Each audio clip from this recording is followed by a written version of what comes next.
Olá, amigas e amigos, estamos começando mais um programa Saúde e Companhia. Esse programa é apresentado por mim, Renato Silva, chefe da Unidade de Transplante de Fígado do Hospital de Base e professor da Faculdade de Medicina de São José do Rio Preto. E pelo professor Domingos Marcolino Braille. O professor Braille é emérito da Unicamp e da FAMERP. E vocês já sabem porque esse programa chama-se Saúde e Companhia, porque nós sempre temos aqui na bancada um colega com vasta experiência que vai trazer informações para você cuidar melhor da sua saúde e da sua família. Hoje nós temos aqui o Dr. Alexandre Pagan, que é professor da nossa instituição, é membro do Departamento de Traumatologia e Ortopedia. Ele tem uma especialidade muito interessante que nós vamos abordar aqui, mas ele é paulistano, formou em Sorocaba em 1989 e em 2000 defendeu o seu mestrado aqui na nossa instituição, e onde ele dá a sua grande contribuição. Pagan, deixa eu te fazer uma pergunta, como é que você escolheu ser médico? Tu teve alguma influência familiar, admiração por alguém? Quando é que caiu a ficha? Na verdade, ser médico foi um desejo do meu pai, por incrível que pareça.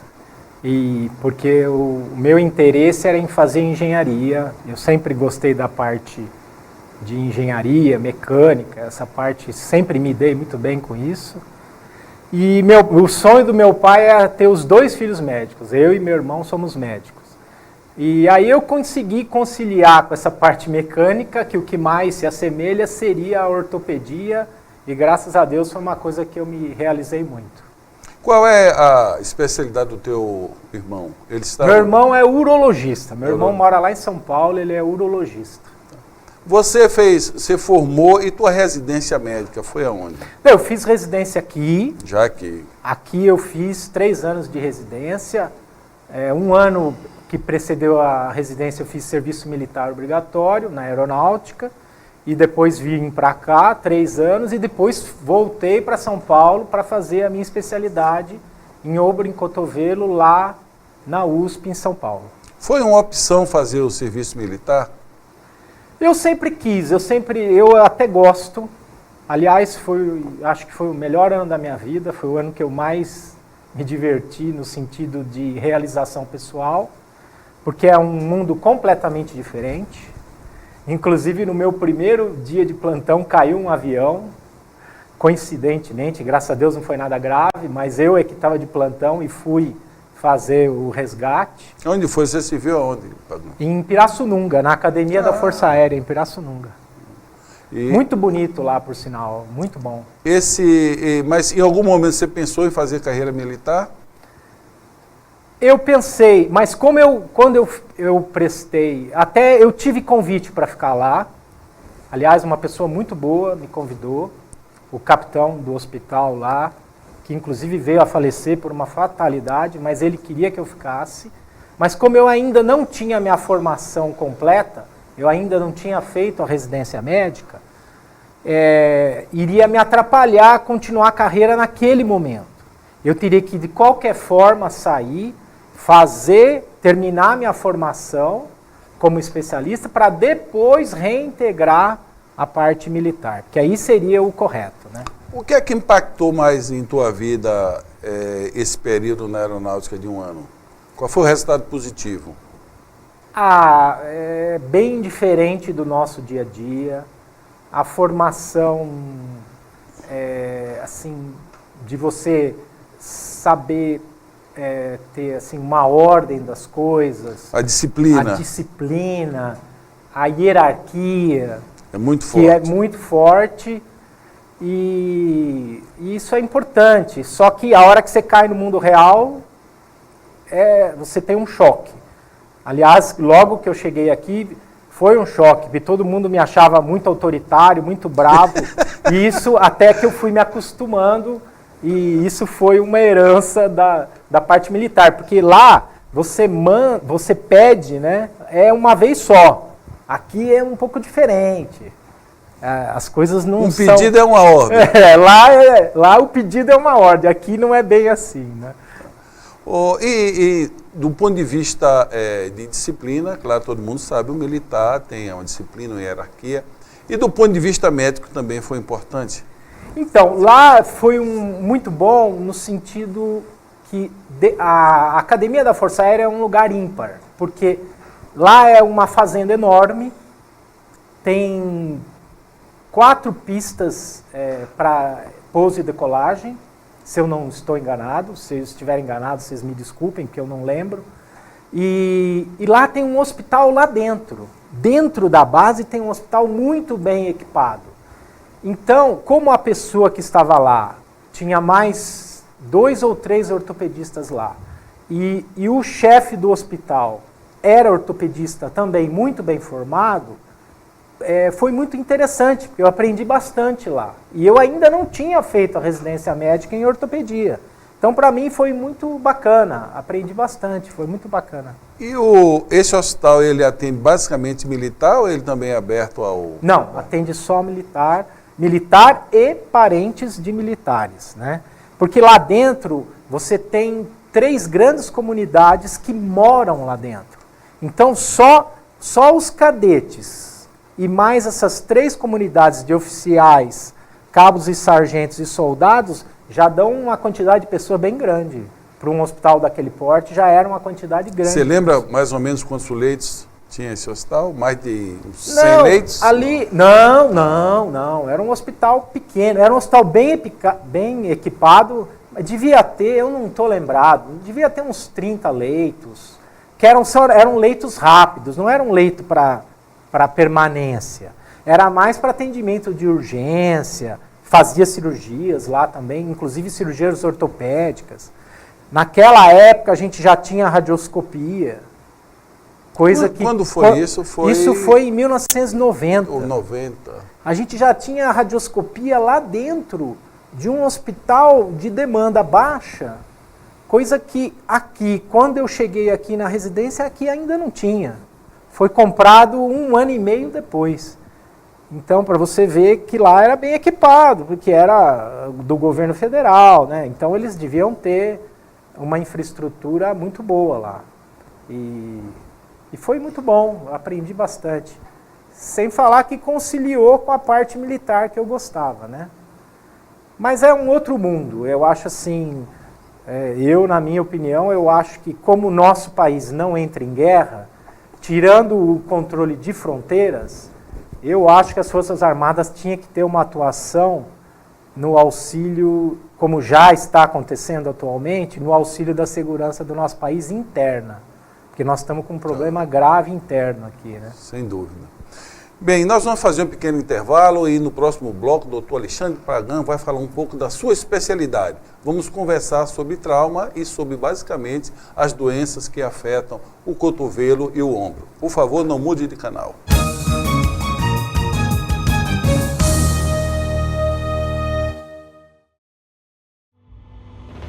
Respeito ao ser humano, credibilidade, ética, transparência e atendimento humanizado. Esses são valores que fazem da Unimed São José do Rio Preto uma empresa modelo no mercado de planos de saúde no país. Mais de 250 mil clientes. Plano com a mais ampla rede de atendimento. 1.400 médicos. Primeira cooperativa do sistema Unimed a conquistar o selo de acreditação em qualidade concedido pela ANS e atualmente reacreditada com nota máxima. Uma das 150 melhores empresas para se trabalhar. Pronto atendimento adulto e infantil. Unidade de vacinação. Farmácia. Central de quimioterapia. Centro de infusão. Unimed Lar. Clínica Lar. Medicina preventiva. Núcleo de atendimento multidisciplinar. E central de vendas com escritórios em Rio Preto, Jales, Olímpia e Mirassol. Tudo em um ambiente que conta com total sustentabilidade social e ambiental. A vida é feita de planos e o nosso é sempre estar ao seu lado. Cuidar de você. Esse é o plano. Unimed São José do Rio Preto.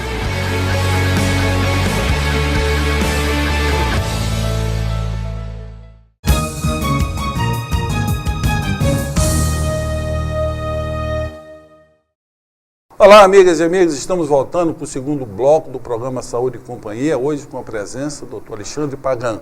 Pagan, você faz uma especialidade que, cada dia que passa, eu acho que aumenta. Eu vejo no hospital de base, opera-se todo dia. Muito comum, O que é que tem contribuído para essa incidência de trauma? Porque, teoricamente, o cinto de segurança hoje é obrigatório, todo mundo usa, diminuiu acidentes, não é? As multas são pesadas no trânsito, mas o número de acidentes parece que não diminui. Sem dúvida nenhuma, eu não tenho dados estatísticos, mas isso é óbvio e todos os serviços são assim. Sem dúvida nenhuma, o maior contribuinte para as lesões, em geral, são os motoqueiros, os motociclistas.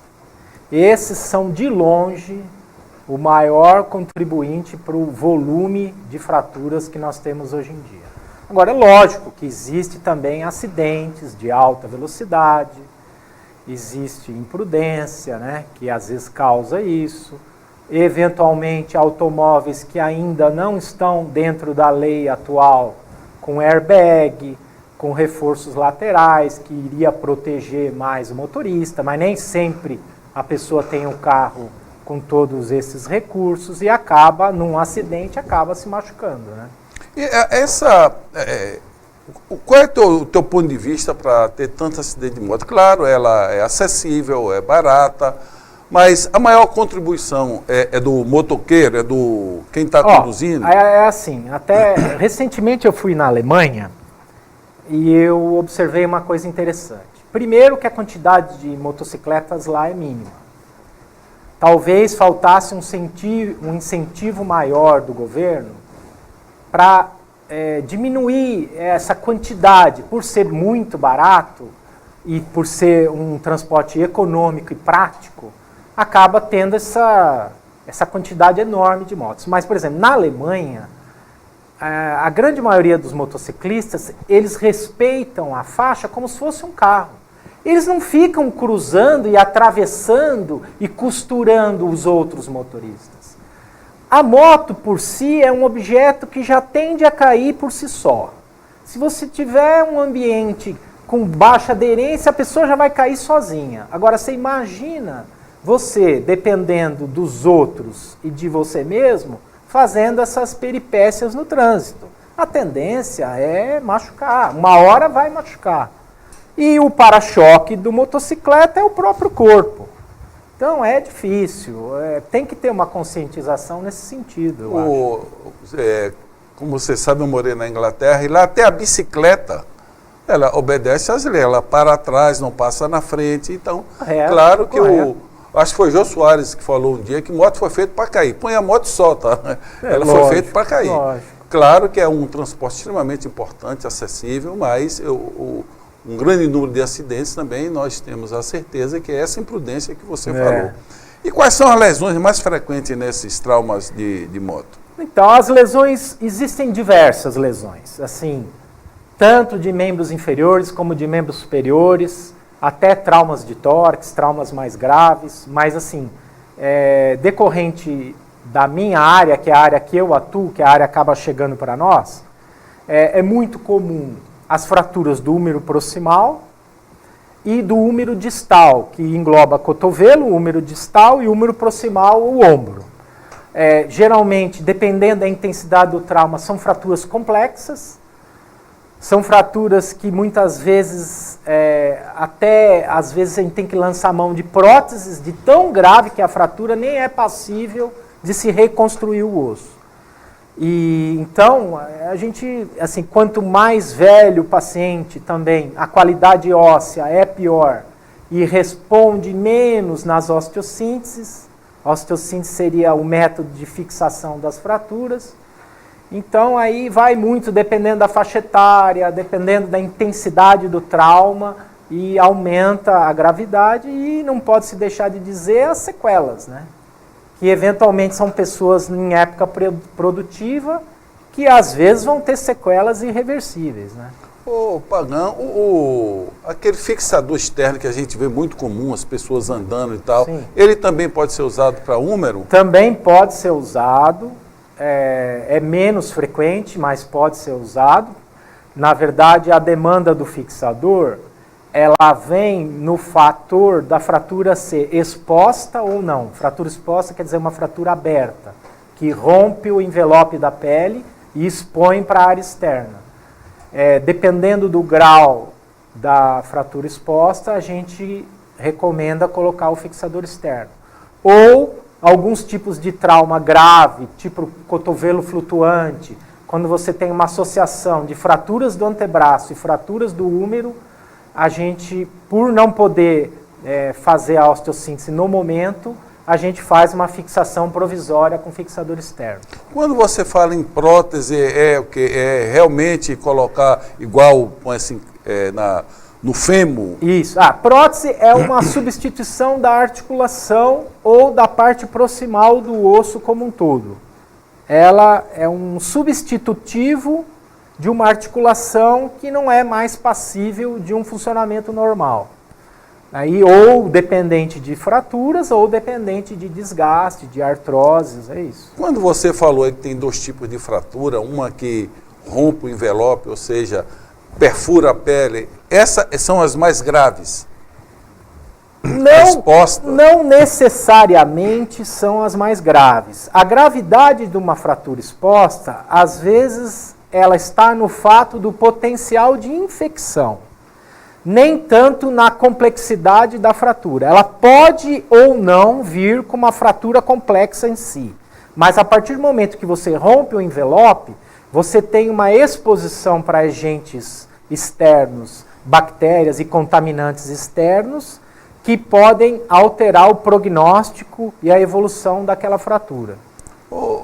Pagan, essas fraturas expostas, ela tem...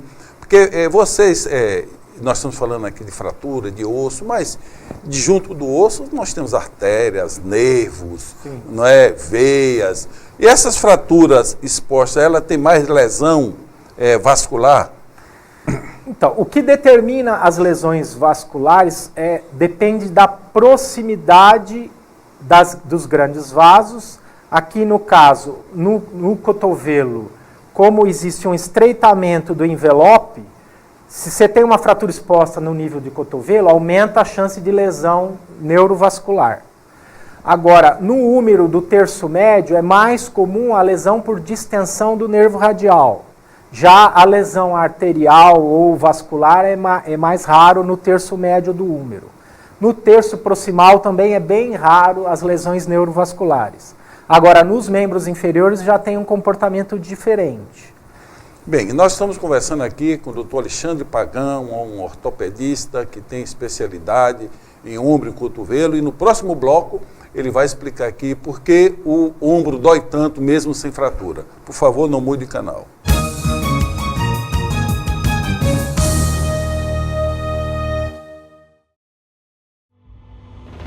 Respeito ao ser humano, credibilidade, ética, transparência e atendimento humanizado. Esses são valores que fazem da Unimed São José do Rio Preto uma empresa modelo no mercado de planos de saúde no país. Mais de 250 mil clientes. Plano com a mais ampla rede de atendimento. 1.400 médicos. Primeira cooperativa do sistema Unimed a conquistar o selo de acreditação em qualidade concedido pela ANS e atualmente reacreditada com nota máxima. Uma das 150 melhores empresas para se trabalhar. Pronto atendimento adulto e infantil. Unidade de vacinação. Farmácia. Central de quimioterapia. Centro de infusão. Unimed Lar. Clínica Lar. Medicina preventiva. Núcleo de atendimento multidisciplinar. E central de vendas com escritórios em Rio Preto, Jales, Olímpia e Mirassol. Tudo em um ambiente que conta com total sustentabilidade social e ambiental. A vida é feita de planos e o nosso é sempre estar ao seu lado. Cuidar de você. Esse é o plano. Unimed São José do Rio Preto.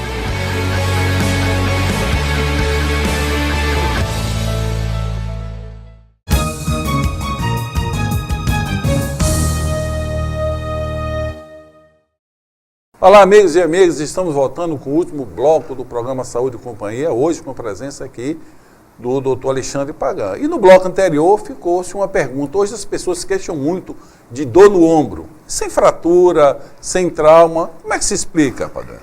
Então, a dor no ombro, basicamente, a patologia mais comum do ombro, ela advém da tendinopatia e das bursites.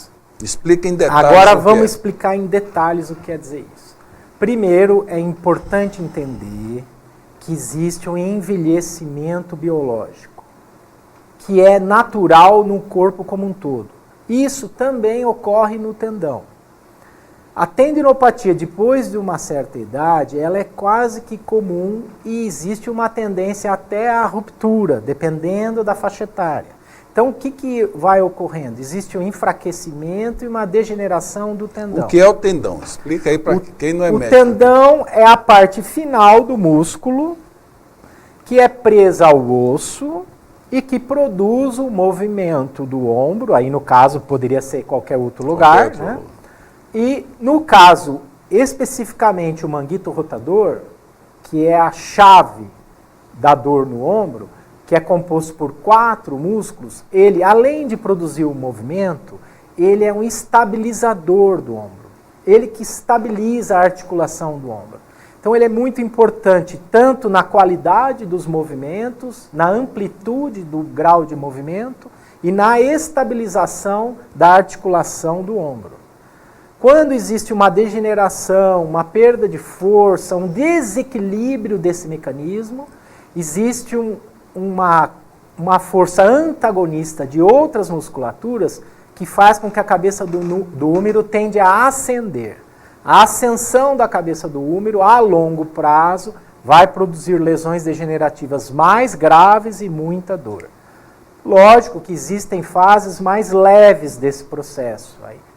Isso aí é uma coisa evolutiva.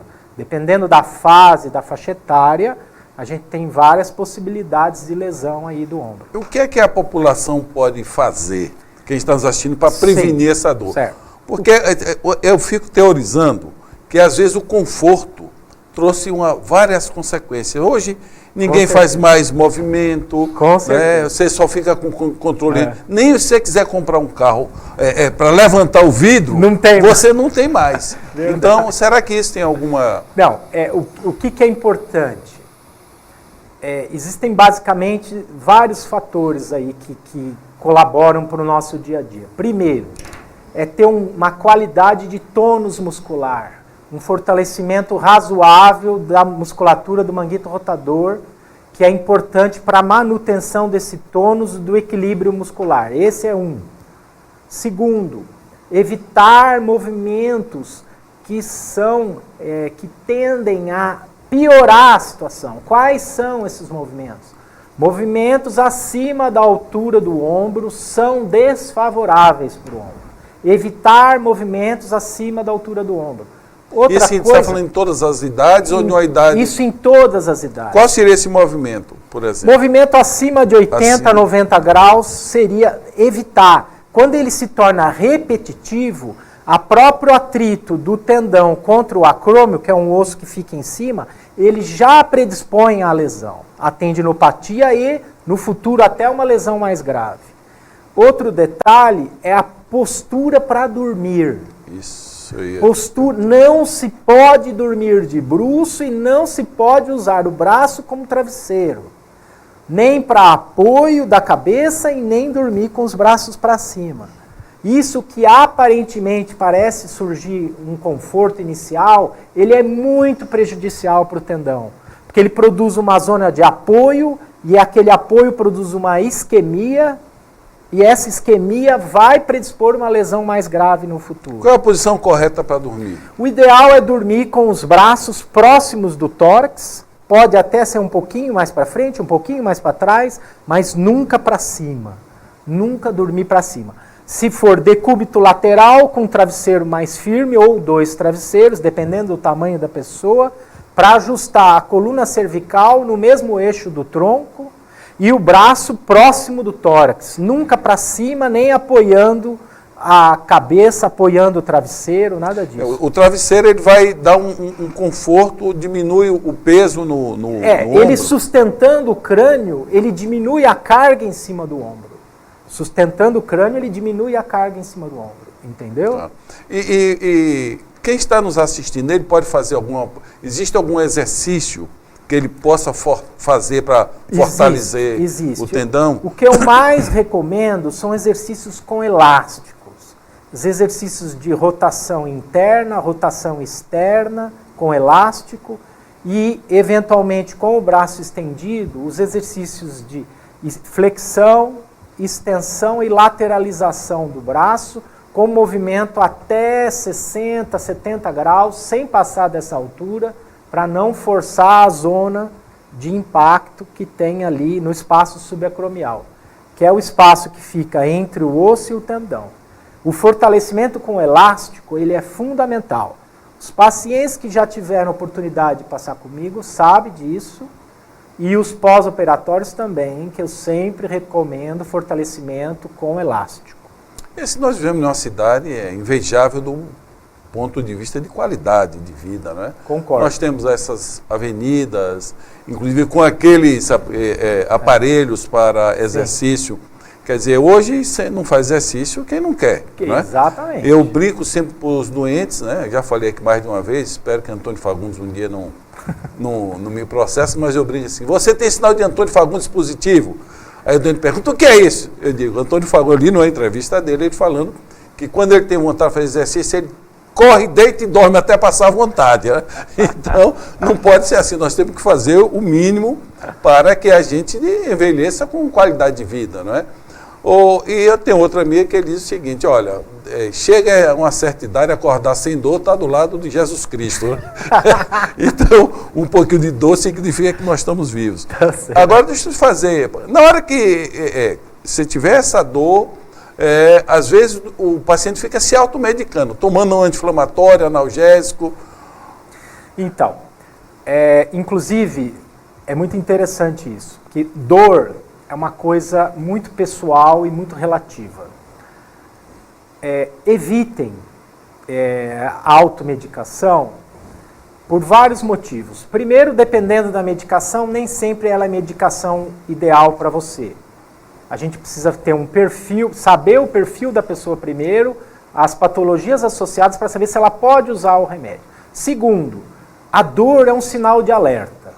Quando você mascara a dor, pode até não ser nada grave, pode até melhorar, mas se for alguma coisa mais grave, ou se for uma lesão que está em andamento, você vai atrapalhar o diagnóstico ou nem vai procurar um médico. E aí você vai retardando um problema, tornando ele muito mais grave do que era inicialmente e podendo até provocar, como às vezes acontece, lesões irreparáveis do manguito rotador, tendo que produzir cirurgias muito mais graves do que uma simples sutura do tendão.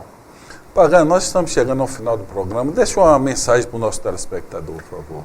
Olha, foi um prazer muito grande estar aqui com um amigo pessoal meu, uma pessoa sensacional, e eu quero agradecê-lo por esse convite, e que é muito importante vocês entenderem que lógico que nem sempre a gente consegue imediatamente, mas sempre é importante ter um diagnóstico para que se faça um tratamento.